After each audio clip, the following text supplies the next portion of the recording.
There is no limit to the negative effects of superstardom in the life of an NBA player. But some of the crimes committed by the players that we've featured on this list really do make you wonder whether it really is fair to blame superstardom on that one, or was the guy just a terrible human being to begin with? Because it's not just rookie crimes like shoplifting or unpaid parking tickets. We're talking about full-blown assaults, healthcare fraud, murder, and some other things which might leave your eyes open wide. So, stay tuned till the end of this video as we walk you through a shocking list featuring the lives of NBA players who have a shocking criminal record.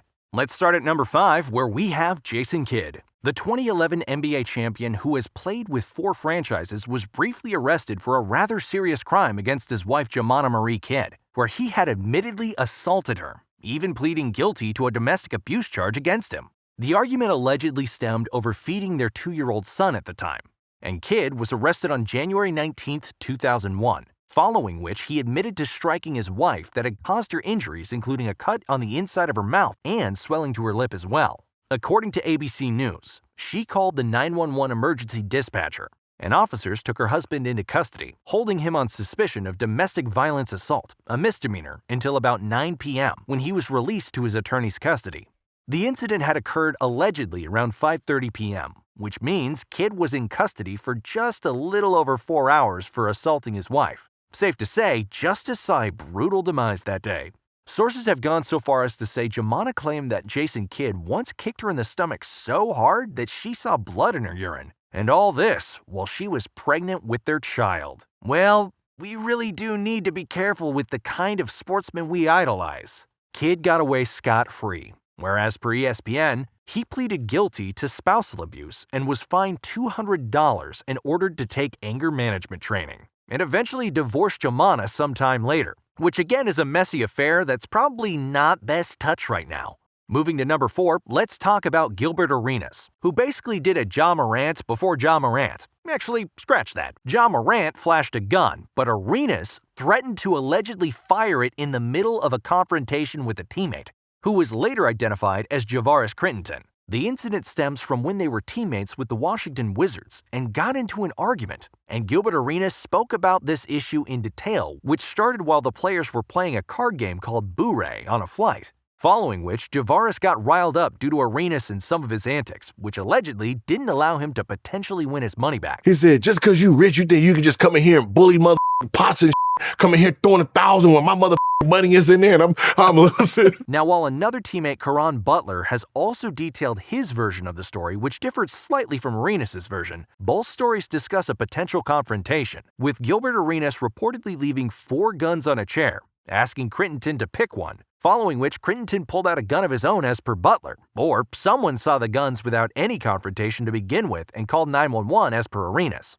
Either way, Arenas was punished, and so was his teammate, where Arenas was sentenced to 2 years probation and 30 days in a halfway house, with both of them also suspended by the NBA for the rest of the season. And a side note, here's Gilbert Arenas casually denying accountability of his irresponsible actions and also claiming that he once owned about 500 guns. Those are not my guns. They're not mine. How are you going to prove they are?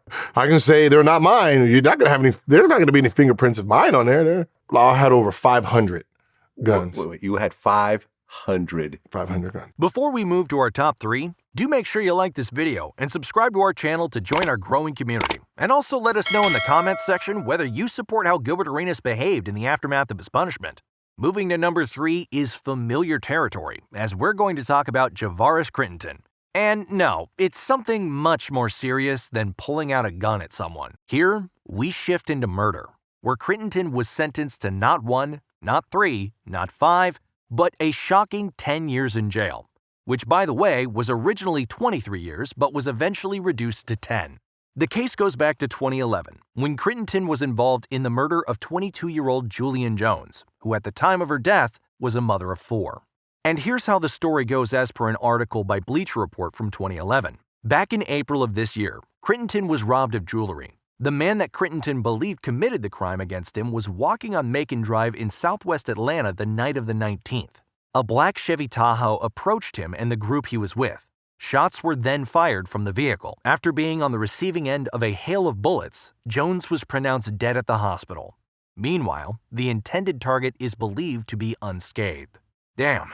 Imagine being responsible for the death of an innocent person who you didn't even know or have anything to do with. Crittenton served his time in jail, about 10 years, and was finally released last year on April 21st, 2023. At number 2 on this list, we have a vintage offender. So, let's talk about Jack Molinas, who was drafted as a top 5 pick in the 1953 draft and was involved in one of the most twisted scandals regarding fixing and betting on basketball games. A 1964 article from the New York Times reported that Molinas, a lawyer who lives at 2310 Ocean Parkway, Brooklyn, was convicted in February 1963 by a state Supreme Court jury on charges of conspiracy and attempted subordination of perjury. A Columbia University product after high school, Molinas developed a fascination towards gambling and quickly found himself in rather dangerous company because, as per Fadeaway World, Molinas worked with a mob-backed bookmaker, and he placed bets on college basketball games, including bets on his own team. On top of betting on his games, Molinas would throw games to make sure his bets won. He would also win games but make a bad pass or shot toward the end of the game to keep under the point spread. The same article discusses a story from the New York Times, which reveals how Molinas was making around $50,000 per week from gambling and betting once he made it to the NBA. And then came to light the 1961 points-shaving scandal, which allegedly had Molinas as a key figure who, despite not being directly involved in influencing players to throw games, but players like Connie Hawkins suffered majorly because of being associated with Molinas. As per ESPN, Molinas was found guilty of bribing players to fix games from 1957 to 1961. He was sentenced to 10 to 15 years in prison. Molinas served 5 years, mainly at Attica, where he was the inspiration for the Burt Reynolds film The Longest Yard. Jeez.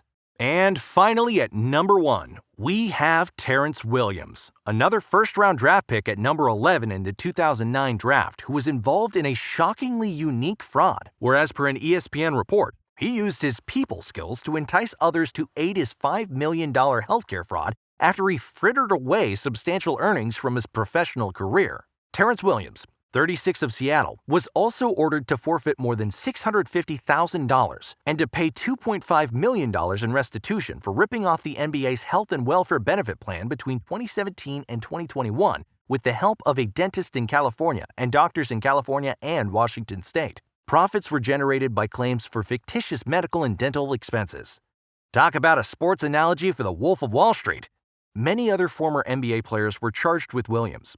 And it was also reported by ESPN that at least 10 of the ex-players paid kickbacks totaling about $230,000 to Williams. This incident came to light in October of 2021, and by August 2023, Terrence Williams was sentenced to 10 years in prison, with the legal system making an example out of him. While Williams may have cited hardship-related reasons to lower his sentence to 4 years, one would surely wish he had rather focused on his basketball skills and career, which anyway is a near-guaranteed path to millions of dollars. Well, another day of NBA players continuing to surprise us. And on that note, we come to the end of this video. We hope you gained something out of it, and we certainly hope that you choose your sporting idols really carefully after watching this one. Don't forget to like this video and hit the subscribe button to support our growing channel, as it allows us to make even better content for you going forward. Stay connected with us as we bring you more such insightful content from the world of the NBA, and we will see you in the next one.